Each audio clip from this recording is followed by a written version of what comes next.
Hello friends, स्वागत है आपका फिर से हमारे और आपके अपने YouTube channel smart academy Jharkhand में। तो आज की टॉपिक है कवार जनजाति। तो आज हम लोग जानेंगे कवार जनजाति के बारे में, है ना।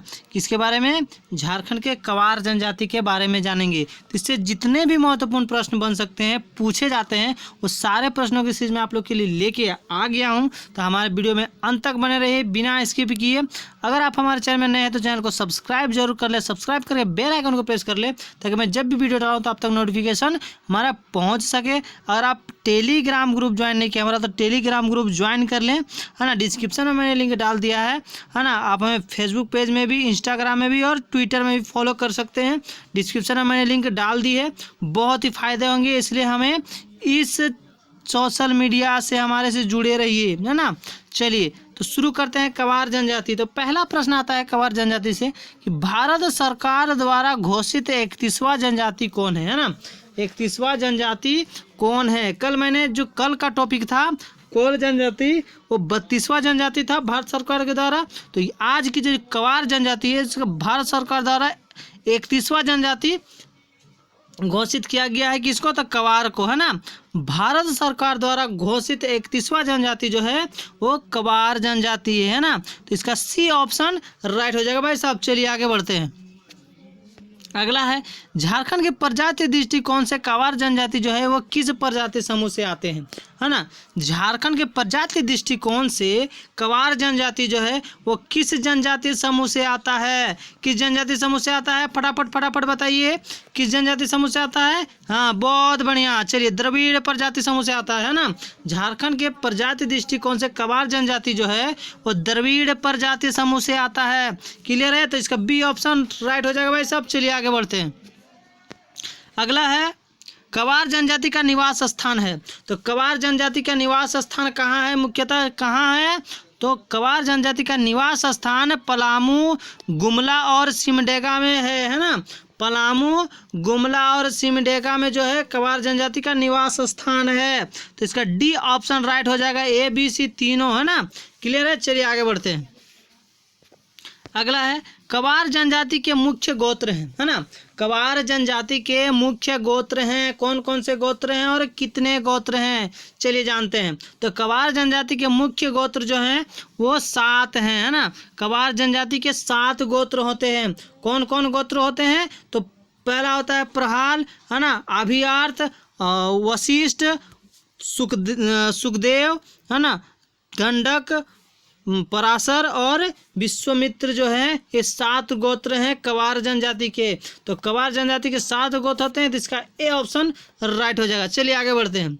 अगला है कवार जनजाति के गोत्र का नाम क्या है? अभी मैंने बताया ना कवार जनजाति के 7 गोत्र, हाँ, तो वही है। कवार जनजाति के गोत्र का नाम है। तो पहला मैंने बताया था ना प्रहाल, है ना, प्रहलाद, है ना, अभियार्थ, वशिष्ठ, हाँ, सुखदेव, दंडक, पराशर और विश्वामित्र है ना। ये 7 जो हैं वो कवार जनजाति के गोत्र हैं। तो इसका डी ऑप्शन राइट हो जाएगा इसमें, ए बी सी तीनों, ठीक है ना। चलिए तो आगे बढ़ते हैं भाइयों बहनों। अगला है कवार जनजाति का प्रचलित विवाह है। कवार जनजाति का प्रचलित विवाह है ना। बहुत प्रचलित है कवार जनजाति में ये विवाह। जो कौन सी विवाह जो है जो प्रचलित है कवार जनजाति में? तो क्रय विवाह, है ना। क्रय विवाह जो है वो कवार जनजाति के प्रचलित विवाह है ना। तो इसका ए ऑप्शन राइट हो जाएगा, ठीक है। ए ऑप्शन राइट हो जाएगा। कवार जनजाति का प्रचलित विवाह क्रय विवाह है। क्लियर है? चलिए आगे बढ़ते हैं। अगला है कवार जनजाति के वधु मूल्य को कहते हैं, है ना। कवार जनजाति के वधु मूल्य को क्या कहते हैं? चलिए बताइए भाई लोग, कवार जनजाति के वधु मूल्य को क्या कहते हैं? बहुत बढ़िया, सुखदाम कहते हैं, है ना। कवार जनजाति के वधु मूल्य को सुखदाम कहते हैं। इसका ए ऑप्शन राइट लेके चलेंगे, सुखदाम, है ना। कवार जनजाति के वधु मूल्य को सुखदाम कहते हैं। क्लियर है? मेरे साथ रिपीट करते चले, मेरे साथ आप रिपीट करते चलें, स्किप ना करें, है ना। रिपीट करते चले, बहुत ही लाभ होने वाली है। चलिए आगे बढ़ते हैं। अगला है कवार जनजाति किससे वंशज हैं, है ना। कवार जनजाति जो है वो किसके वंशज हैं? तो बताइए किसके वंशज हैं? तो कौरव के वंशज है ना। कवार जनजाति जो है वो कौरव के वंशज हैं। इसका ए ऑप्शन राइट हो जाएगा, कौरव है ना। कवार जनजाति जो है वो कौरव के वंशज हैं। फटाफट कमेंट करके मुझे बताएं है ना आंसर। चलिए अगला है, कवार जनजाति का पेशा है ना। कवार जनजाति का मुख्य पेशा क्या है? तो बताइए क्या है मुख्य पेशा, फटाफट कमेंट करके बताइए क्या है। तो कवार जनजाति का जो पेशा है वो कृषि है ना। कवार जनजाति का जो पेशा है वो कृषि है। तो इसका ए ऑप्शन राइट हो जाएगा भाई साहब, है ना। कवार जनजाति का जो पेशा है वो कृषि है। चलिए आगे बढ़ते हैं। कवार जनजाति के ग्राम देवता को कहते हैं, है ना। कवार जनजाति के जो ग्राम देवता होते हैं उसे क्या कहते हैं? तो कवार जनजाति के ग्राम देवता को खूंट देवता कहते हैं, है ना। खूंट देवता कहते हैं कवार जनजाति के ग्राम देवता को। तो इसका कौन सा ऑप्शन राइट होगा? बी ऑप्शन राइट हो जाएगा, खूंट देवता, ठीक है ना। चलिए इसी तरह याद रखते चलिए आगे बढ़ते हैं। अगला है, अगर इस चैनल में साइंस की टेस्ट क्लास स्टार्ट होने वाली है ना। अगर आप सहमत है तो हमें कमेंट करके ज़रूर बताएं कि आपको किस टाइप की क्लास चाहिए, है ना। और इस चैनल में अभी 10th मैथ NCERT की क्लास चल रही है ना। अगर आपके छोटे बड़े भाई बहन हैं अगल बगल में है जो 10th बोर्ड की तैयारी कर रहे हैं, बहुत ही उम्दा क्लास हो रही है। हमारे सर बहुत ही अच्छे तरीके से पढ़ा रहे हैं। अभी 3 चैप्टर चल रही है ना। अभी मैथ में 3 चैप्टर चल रही है। तो जल्द से जल्द जोड़ें जो 10th बोर्ड की तैयारी में लगे हुए हैं, इस लॉकडाउन में भरपूर तैयारी में लगे हुए हैं। तो बिल्कुल बेसिक कॉन्सेप्ट और एक से एक उम्दा ट्रिक्स से हमारे सर बतलाते हैं, तो ज़रूर जोड़ें। चलिए आगे बढ़ते हैं।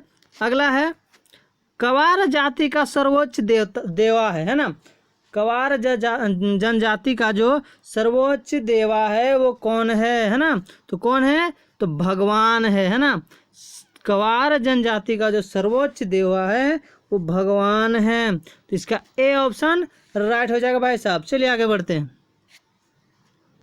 अगला है, कवार जनजाति के धार्मिक प्रधान को कहते हैं। कवार जनजाति के धार्मिक प्रधान को क्या कहते हैं? फटाफट कमेंट कीजिए क्या कहते हैं।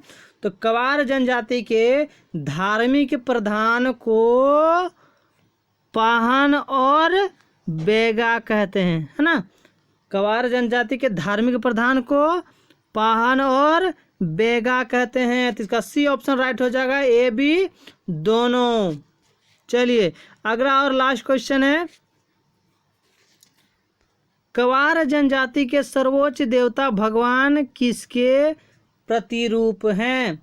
कवार जनजाति के सर्वोच्च देवता भगवान हैं, तो किसके प्रतिरूप हैं, है ना। तो किसके प्रतिरूप हैं बताइए फटाफट। बहुत बढ़िया, सूर्य के प्रतिरूप है ना।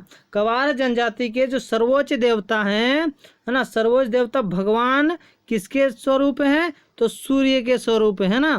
तो इसका ए ऑप्शन राइट हो जाएगा। तो ये थे कवार जनजाति के महत्वपूर्ण प्रश्न, इस चीज से ही पूछे जाते हैं। अगर आपको इसका PDF चाहिए और बहुत सी जानकारी चाहिए तो हमारा टेलीग्राम ग्रुप को ज्वाइन कर ले, अन्यथा फेसबुक, इंस्टाग्राम और ट्विटर भी ज्वाइन कर सकते हैं, है ना। इस चारों की डिस्क्रिप्शन में मैंने लिंक डाल दिया है, ज्वाइन करके ज़्यादा से ज़्यादा लाभ उठाएं। अगर आपने हमारे चैनल को सब्सक्राइब नहीं किया है तो सब्सक्राइब करके बेल आइकन को प्रेस कर लें, क्योंकि आने वाले दिनों में आपके लिए बहुत लाभदायक होने वाला है चैनल, इसलिए मिस ना करें। बहुत बड़ी गलती हो सकती है आपके लिए, इसलिए बने रहिए हमारे साथ। नेक्स्ट वीडियो में मिलते हैं, तब तक के लिए जय हिंद, जय झारखंड, जय महाकाल।